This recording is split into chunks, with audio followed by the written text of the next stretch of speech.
Asal kata kafir ini, Pak, Bu, pelan-pelan ya. Itu non-muslim, dia nggak menyakiti orang Islam. Bergaul bersama-sama. Cuma suka ngajak-ngajak. Suka ngajak-ngajak. Kadang-kadang, ayo ngasih keterangan, ngasih makanan, ngasih kedudukan. Nah, kisah pertamanya dimulailah di masa Nabi SAW. Datang utusan-utusan pada Nabi SAW. Dia nggak menyakiti. Bahkan menyampaikan pada Rasulullah SAW, Muhammad, kita memang beda katanya. Ya, kita memang beda. Tuh, sejahiliyah-jahiliyahnya orang dulu, sebodoh-bodohnya orang jahiliyah, masih mengakui kita beda. Agama kita berbeda, nggak ada agama yang sama. Sepintar-pintar orang sekarang bisa mengatakan semua agama itu sama. Masya Allah, menuju cuma pada Tuhan yang sama, cuma caranya beda-beda. Orang paling bodoh di zaman jahiliyah aja mengatakan semua agama itu berbeda. Ini orang pintar zaman sekarang sampai mengatakan semua agama itu sama. Anda ngapain sekolah tinggi-tinggi? Ya Allah, S1, S2, S3 keluar negeri lagi. Ya, S4 kerupuk 3, ada yang sampai kedinginan itu. Aneh-aneh, pulang-pulang, maaf, bisa lebih bodoh pemikirannya dibanding orang jahiliyah. Ya, kejauhan gitu. Ini yang paling aneh. Nah, yang menarik kata orang-orang ini, Muhammad kita memang beda. Tapi perbedaan ini jangan sampai menjadikan kita berselisih, bahkan saling menyakiti. Proposalnya bagus, Pak. Kalimat-kalimatnya hebat. Dan itu hati-hati ya. Quran pun sudah memberikan antisipasi kepada kita. Dari sejak zaman dulu sampai kapanpun kata Al-Quran, akan ada orang-orang yang kalau bicara kadang-kadang kata-katanya menarik gitu. Retorikanya cantik, padahal isinya racun. Itu ada di Quran surah kedua Al-Baqarah ayat 204 sampai 207. Posisi paling kiri sebelah atas sampai ke tengah. Wa minan nasi may yu'jibuka qawluhu fil hayatid dunya wa yushhidullaha ala ma fi qalbihi wa huwa aladdul khisam. Ya. Awas, dan di antara sebagian orang di Quran itu ada rumus ya. Kalau tidak disebutkan siapa orangnya, kapan kejadiannya, artinya itu akan terjadi di setiap masa. Sekarang pun akan ditemukan. Dan di antara sebagian manusia ada orang-orang yang kalau bicara kata Al-Quran kata-katanya begitu menarik. Retorikanya cantik terlebih dalam urusan dunia. Kadang-kadang bawa dalil gitu. Wa yushhidullaha ala ma fi qalbi. Dia mengambil kalimat Allah itu. Ayat Quran kadang dipotong, hadis-hadis dipelesetkan gitu kan. Tapi kalau diingatkan susah. Kata Allah, wa huwa aladdul khisam. Itu musuh yang paling berbahaya.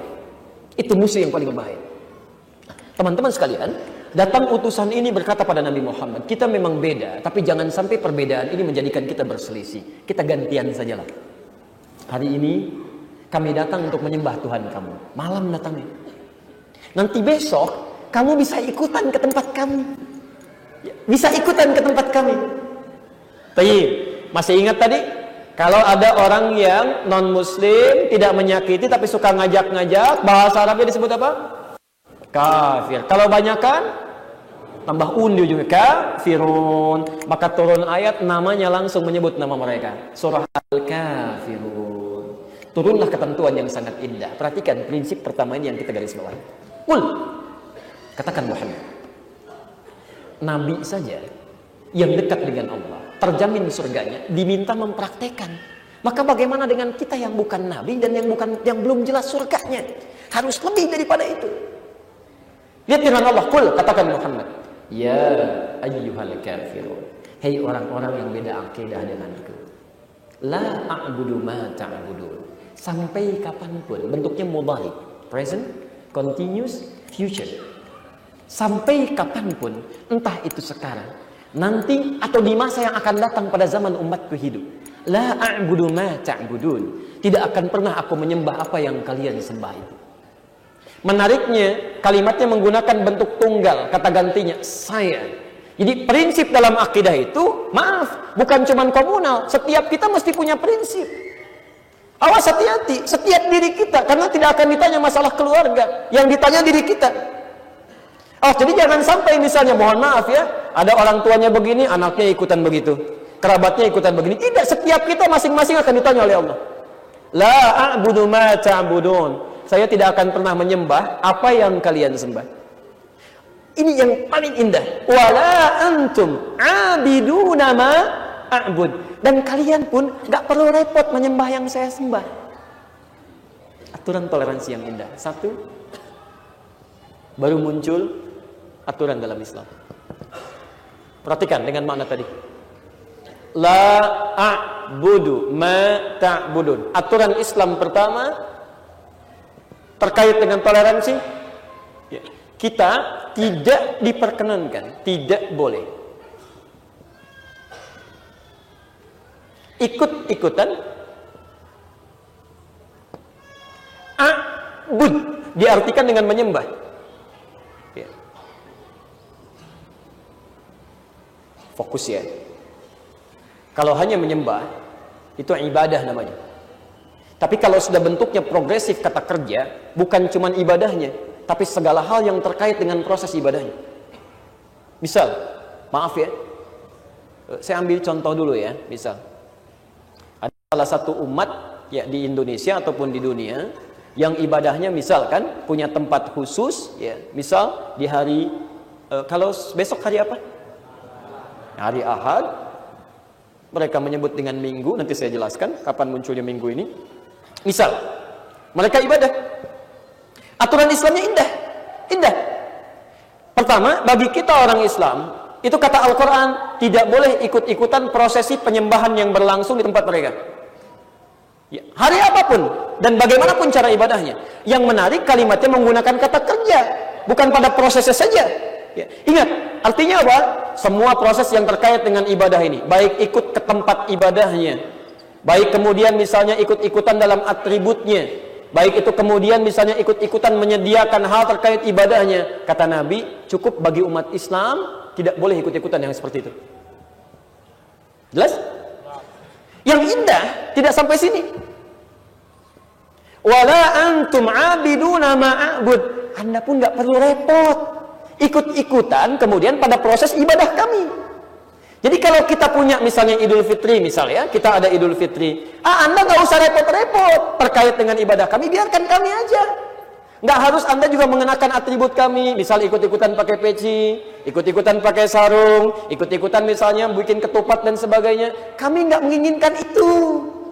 Jadi Anda nggak usah repot mikirin kami, seperti kami pun tidak repot memikirkan Anda. Sampai ujungnya keluarlah kalimat itu. Perhatikan. Lakum dinukum. Allahu Akbar. Ini toleransi yang paling indah. Gak ada di muka bumi seperti ini kecuali di Islam. Waliyadin. Ininya tadinya ada kasrahnya waliyadini. Ya, kemudian dihilangkan takhfif. Perhatikan. Lakum dinukum waliyadin. Untukmu apa yang kamu yakini dan aku apa yang aku yakini. Allahu Akbar. Toleransi paling hebat itu adalah zero tolerance. Selesai dalam urusan akidah. Jadi kalau dalam urusan ibadah kata Nabi, kita masing-masing aja. Itu toleransi paling indah, urusan ibadah. Ingat ya, ini urusan ibadah. Ya. Jadi awas hati-hati kalau ada teman-teman kita misalnya, walaupun dia bertetangga dengan kita, agamanya berbeda dengan kita. Misal ada yang Kristen, ada yang Hindu, ada yang Buddha. Mereka mau ibadah, Anda nggak boleh ganggu. Nggak boleh. Hati-hati ya, jangan merusak mereka, jangan ganggu mereka. Awas, ketika ada seseorang mengganggu tanpa sebab sama sekali, itu sama dengan dia melanggar aturan Allah dalam Al-Quran. Dia bermaksiat. Biarkan aja. Ya, tanpa ada sebab yang jelas, kan? Biarkan aja. Tapi hati-hati, kita pun juga dilarang oleh Al-Quran untuk ikut-ikutan dalam proses itu. Jadi nggak usah repot.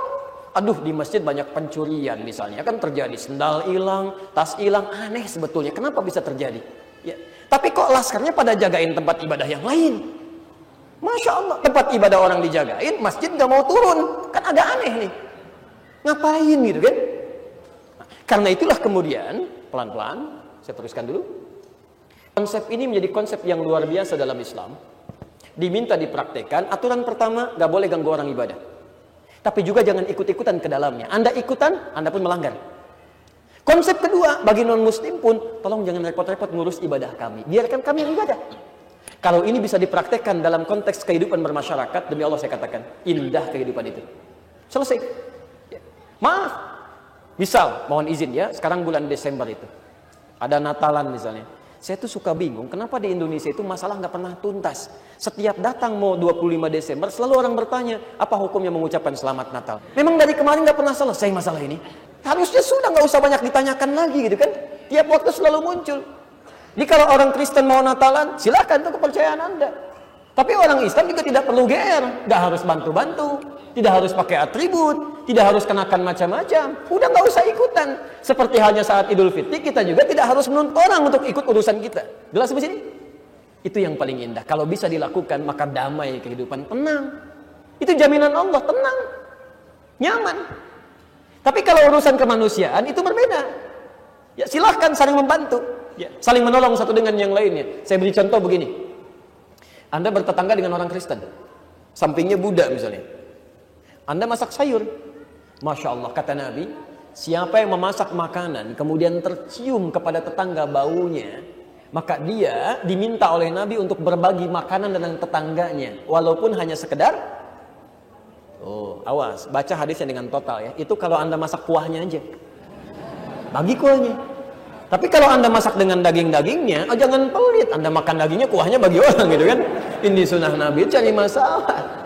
Awas, hati-hati. Ya, baca hadisnya dengan tulus ya, dengan dalam gitu. Itu kalau dalam urusan kehidupan berbagi Bu, Pak. Punya tetangga non-muslim, Anda masak sampai baunya, bagi dia. Urusan dunia. Tapi urusan akhirat tidak, masing-masing. Ya, masing-masing. Ya. Itu kan konsep yang paling indah gitu ya. Awas teman-teman yang punya rumah makan Padang ya, rumah makan biasa itu, kena cium baunya, dapat tuh. Paling enak tuh bertetangga dengan orang yang punya warung ya. Baik. Awas, dalam Islam tuh banyak Pak untuk urusan dunia. Buah, awas hati-hati, ibu nanam mangga. Pohonnya tiba-tiba misalnya bersandar pada ranah tempat orang lain, ke rumah orang. Buahnya kemudian melewati batas pagar Anda ke tempat orang lain. Itu hak bersama. Jadi kalau tetangga Anda metik buahnya, Anda nggak boleh marah. Karena dia tumbuh ke lahan orang lain. Itu indah dalam Islam itu. Tapi awas, tidak semua bisa dikiaskan ya, cuman buah. Kalau ayam tidak ya. Oh, ayam tetangga masuk ke rumah Anda. Oh, ini berarti bagian dari milik saya. Cari masalah itu. Baik. Jelas sampai sini? Saya mau tuntaskan dulu sebentar ayatnya, setelah itu kita masuk pada kitabnya. Ya, agak pelan-pelan sedikit ya. Tapi sampai sini, ini dari malam nih Pak, lobbynya nggak berhasil, ya, nggak berhasil. Fokus. Tadi suratnya surat apa? Al-Kafirun. Perhatikan, orangnya disebutkan nggak tadi di ayat itu? Siapa? Tidak. Tidak ada spesifik orangnya. Kapan kejadiannya? Tidak disebutkan tanggalnya, cuman malam aja. Sekali lagi, rumus tafsirnya menyebutkan kalau ada kejadian dalam Al-Quran tidak disebutkan siapa spesifik orangnya, kapan kejadiannya, maka itu berpotensi terjadi lagi di berbagai masa yang berbeda, dengan tokoh yang berbeda. Jadi kalau sekarang pun ada non-muslim yang ngajak-ngajak, nawarkan kedudukan, nawarkan sesuatu, jangan kaget, dulu juga sudah pernah ada. Ya. Cuman sayang mereka itu terlalu kesiangan. Ya. Bukan cuman kesiangan, kemalaman, kesorean, kepagian, ketinggalan jauh. Jadi Anda jangan perlu buang-buang waktu untuk mendengarkan itu. Car free day, karnya yang free, yang lainnya tidak ya. Kadang bawa biskuit, kadang bawa buku, kadang macam-macam misalnya. Ketika dia datang, Anda sudah punya jawaban, gak usah lama-lama didengerin. Maaf Pak, ya, gak usah lama-lama lah, luangkan waktunya. Untuk Bapak punya Bapak, untuk saya punya saya. Ini sebentar begini. Enggak, Bapak kesiangan Pak, dulu sudah ada 15 abad yang lalu. Bapak terlanjur, terlambat datangnya. Kasih tahu tuh. Ini aja sederhana. Ya, jelas?